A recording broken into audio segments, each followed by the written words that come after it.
Terima kasih Anda masih bersama kami. Bagi Anda yang baru saja bergabung, kami hadirkan kembali 3 berita utama hari ini. Karena tidak kuat menampung debit air hujan, tanggul Sungai Kedung Palumpung di Kabupaten Pangandaran jebol sehingga air masuk ke permukiman.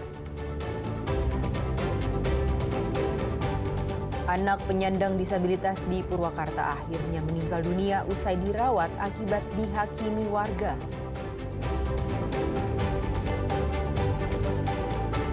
Dua anggota polisi di Kabupaten Cimahi menjadi korban kebrutalan geng motor.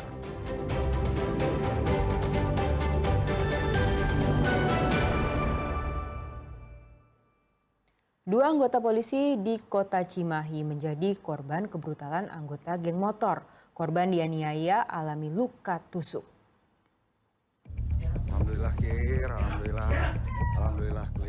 Petugas langsung menangkap pria bernama Jeffrey Raihan alias Jore dan Rifki Raihan. Penangkapan dua pimpinan geng motor dilakukan di kawasan Ngamprah, Kabupaten Bandung Barat. Total ada 3 pelaku yang diciduk. Pelaku lain berinisial A masih berstatus pelajar dan kini berstatus anak berkebutuhan hukum. Para pelaku sudah masuk dalam daftar pencarian orang karena keterlibatan peredaran narkoba jenis sabu-sabu. Saat digeledah, polisi sempat menemukan alat hisap bong dan narkoba jenis sabu-sabu serta berbagai obat terlarang. Keduanya sempat buron usai menganiaya anggota kepolisian lainnya di kawasan Gado Bangkong. Pelaku menganiaya korban dengan menggunakan balok dan senjata tajam pisau hingga korban alami luka tusuk.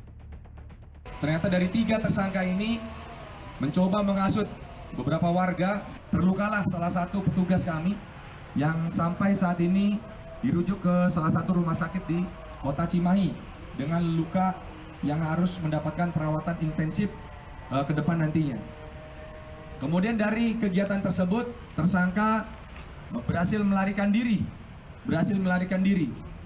Kemudian kurang dari 1 kali 24 jam, alhamdulillah dari jajaran Sat Narkoba Polres Cimahi maupun dari Satreskrim Polres Cimahi berhasil mengamankan seluruh tersangka di daerah Ngamprah.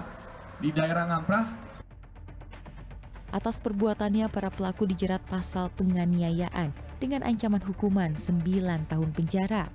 Sementara korban yang mengalami luka tusuk di perut hingga kini masih menjalani perawatan intensif di rumah sakit.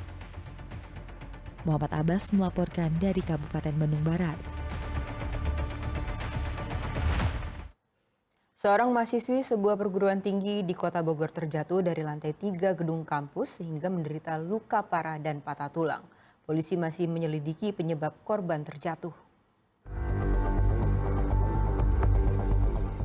Mahasiswi semester 3 Universitas Pakuan Bogor ini terjatuh dari lantai 3 setinggi 15 meter di gedung Fakultas Ekonomi Rabu siang. Korban terjatuh beberapa saat setelah keluar dari ruang ujian tengah semester.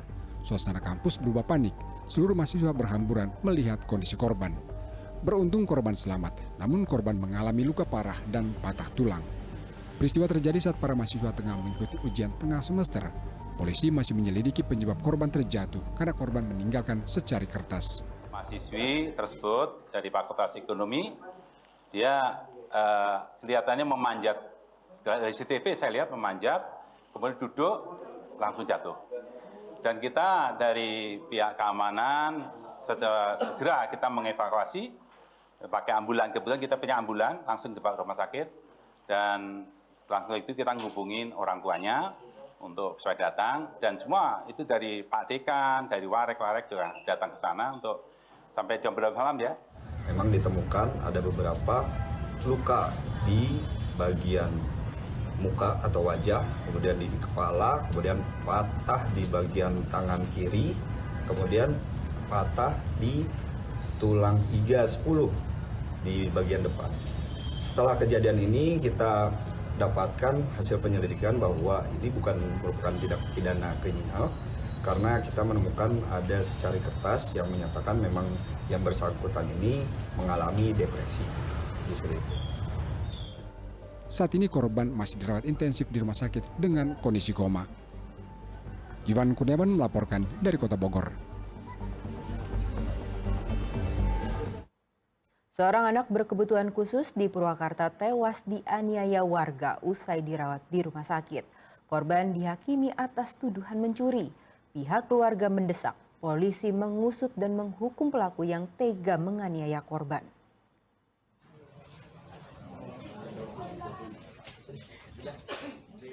Nyawa anak berkebutuhan khusus berinisial RD akhirnya tidak tertolong usai dirawat selama 9 hari di sebuah rumah sakit di Purwakarta. Korban tewas akibat luka serius pada bagian kepala dan sekujur tubuhnya. Siswa berusia 15 tahun ini mengalami koma akibat dihakimi warga atas tuduhan mencuri baju.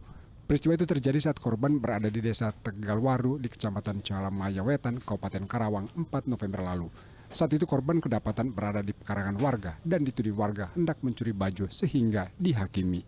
Korban sempat dirawat di Rumah Sakit Umum Daerah Karawang sebelum dirujuk ke RSUD Bayu Asih, Purwakarta. Namun 9 hari setelah dirawat, siswa kelas 8 SLB Negeri Kapten Halim Purwakarta akhirnya menghembuskan nafas terakhir. Pihak keluarga mengaku selama ini korban tidak pernah berbuat onar meski kerap keluar rumah. Keluarga minta pelaku ditangkap dan dihukum berat. Kami dari keluarga Ridho ya minta keadilan aja lah Pak. Selama ini biasa keluar rumah sendiri atau gimana, Bu? Iya sih memang suka keluar gitu kan. Tapi nggak ada kasus apa-apa Pak. Selama dia pergi 4 hari, mau berapa hari nggak ada kasus apapun Pak. Baru kali ini gitu di Karawang. Keluarga saat ini baru melakukan upaya hukum secara pidana ya. Pada hari Selasa kami sudah melakukan pelaporan di Polres Karawang. Saat ini ditangani oleh unit PPA. Jenazah anak berkebutuhan khusus ini telah dimakamkan di Kelurahan Sindang Kasih, Purwakarta, Jumat pekan lalu. Ratusan warga berduka mengiringi kepergian RD. Korban dimakamkan usai diautopsi. Perkumpulan Penyandang Disabilitas Indonesia Purwakarta menyesalkan nasib yang menimpa RD. Pihak PPDI meminta pemerintah untuk lebih memperhatikan perlindungan sosial dan keamanan bagi penyandang disabilitas. Dan kami ingin bahwa kasus ini diusut sampai tuntas. Kita ingin ada efek jerah untuk warga yang melakukan penganiayaan terhadap ABK yang menjadi warga Kabupaten Purwakarta. Berdasarkan informasi yang dihimpun di lapangan, polisi dari Kepolisian Resor Karawang telah memeriksa 8 saksi. Channel Arifin melaporkan dari Purwakarta.